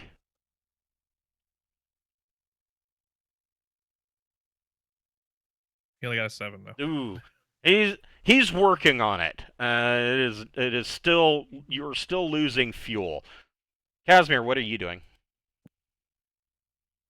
So I can tell that they fire 2 shots. So I'm going to swap thrust and maneuver to 2 and 2, Okay. essentially. Okay. And start. I'm gonna start climbing back up to the Skander. Okay. I think, yeah. Okay. So you start climbing back up, and SJ9801 is on your tail. As you start to break atmosphere, make a recon plus intellect check. I can do that. Recon plus intellect, hunk, and where'd you go? Nope. Submit. 9. Okay. As you are breaking, you're just above that cloud layer. You're just getting to the edge of the atmosphere, and you look down, and you can see that a second blip shows up on your sensors. And I will move you guys Oh, son of a bitch. over to the sensor screen. And so SJ9801 is close by, but you pick up another ship on sensor that you see on your sensors, and let's see here. It is looking like this, and it is heading for Skander. Oh. And it's a 1,200-ton ship. That's a lot of tons. Yeah, 4 particle barbettes and 8 triple turrets with pulse lasers. Told you we should have dropped an asteroid on him. Well, it doesn't look like it was grounded. It looks like it came up from the backside of the planet or one of its moons. It was hiding and came around. Because remember, your guys' sensor checks weren't fantastic. But And yeah, we don't have that great of sensors. yeah, it was hiding. Skander sees this ship and figures it has its own problems at the moment. It is going to fire a.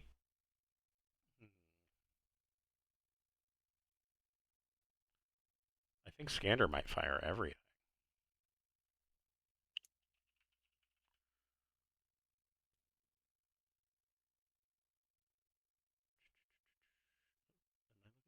Yes, I am.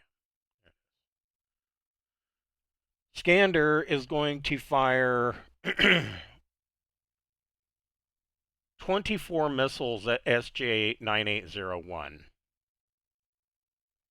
for starters.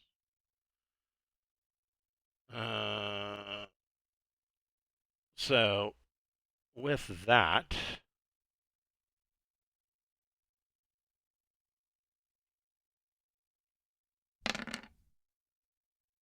that's a hit. Now let me see if if they actually detect the missiles, so we can see how many of them hit. Oh fuck, they do not detect the missiles. And this is going, so missile times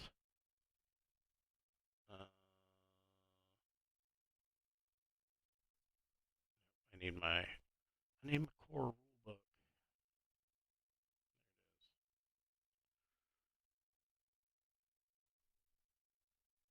I think it's in here.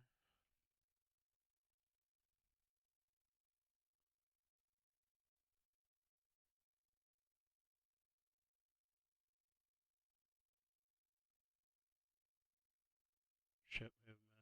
No, it's here.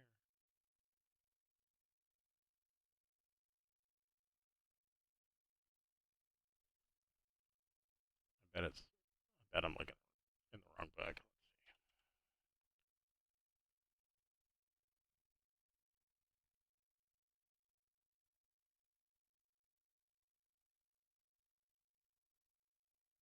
There we go. Missile flight times.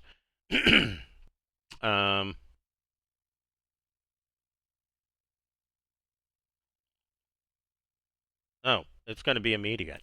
Okay. Well, luckily they only got a 9 on their hit.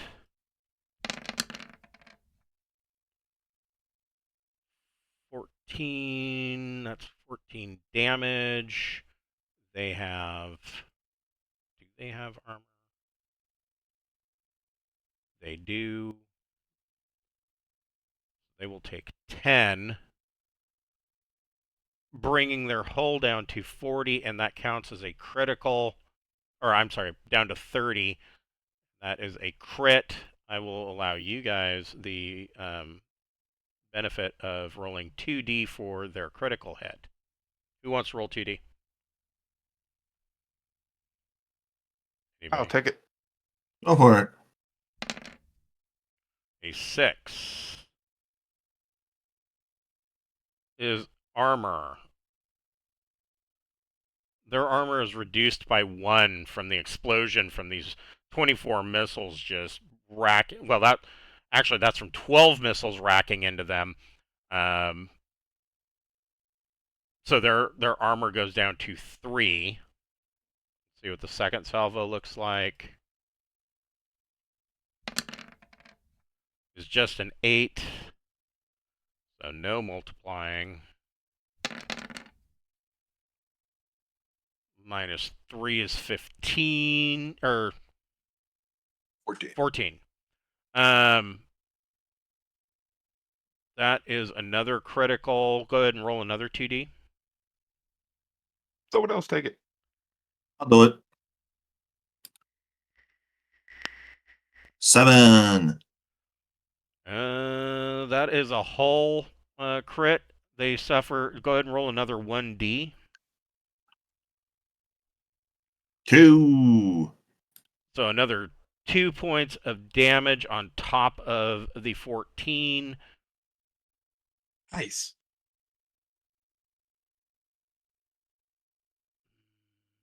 Oh, I'm in the wrong book. There we go.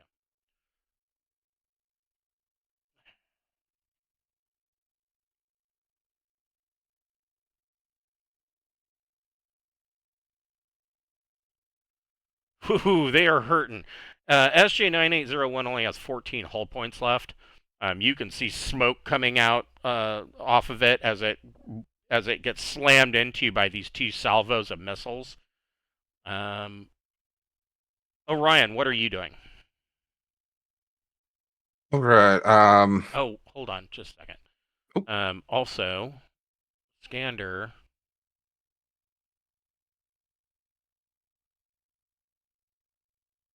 One, 2, 3. Okay. So it is going to fire 4 particle barbettes on marked target.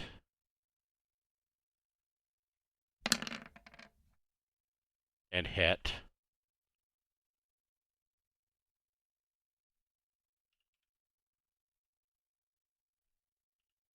Sorry, I forgot that there was another ship. In fact, I should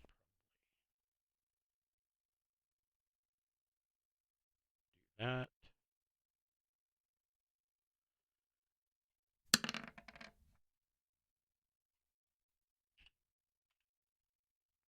Oh,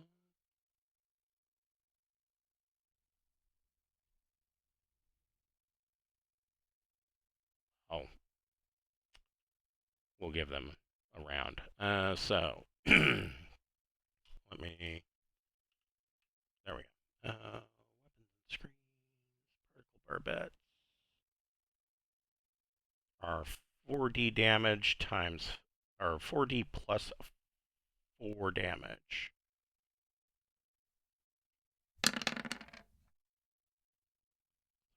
13. It is going to do 6 of these. 6 double beam laser attacks. Too much shit on my screen. There we go.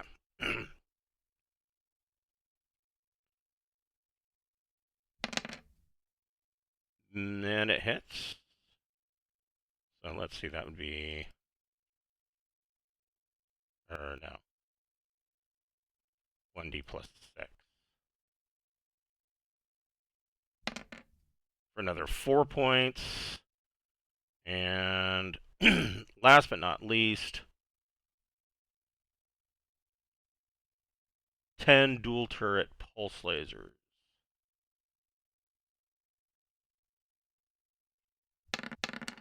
Ew, snake eyes. That's a mess. Okay, now Orion, you see Skander shooting. It fired these missiles, and it is lighting or attempting to light up marked target with energy weapons. What are you doing? Who are you shooting at? With the pulse laser in your small craft, you have a range. Pulse laser is long. You could pick either one of these guys. I recognize the name from the one that Xerxes been looking for, so I'm going to keep my focus on them, and Okay. they're actively engaging us. All right, go ahead. So I'm going to take a shot at SJ, aim, and then shoot. Sure, go for it. So you get a +1 for fire control. You can use a minor action to aim. That's a hit. Pulse Finally! Pulse laser does 2d6 damage. 2d6, alright. 7. So that's half of what they have left. You score them. Oh, no. Because they only took 3. So, no. They took 4 because they only have 3 points of armor left.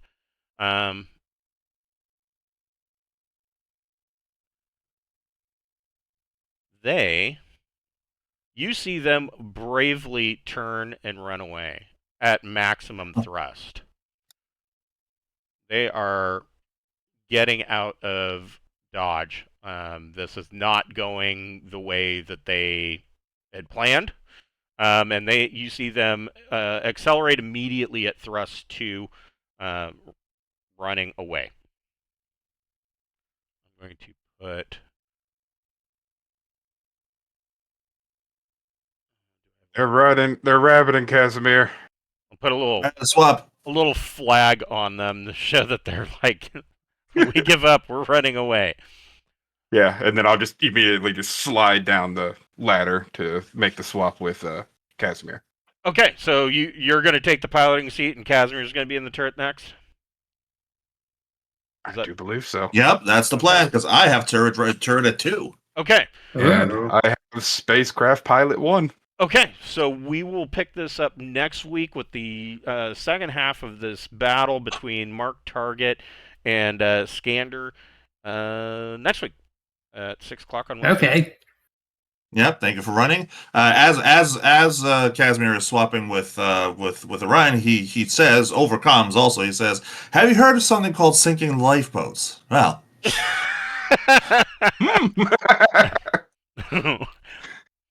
All right, guys. We'll see you next week.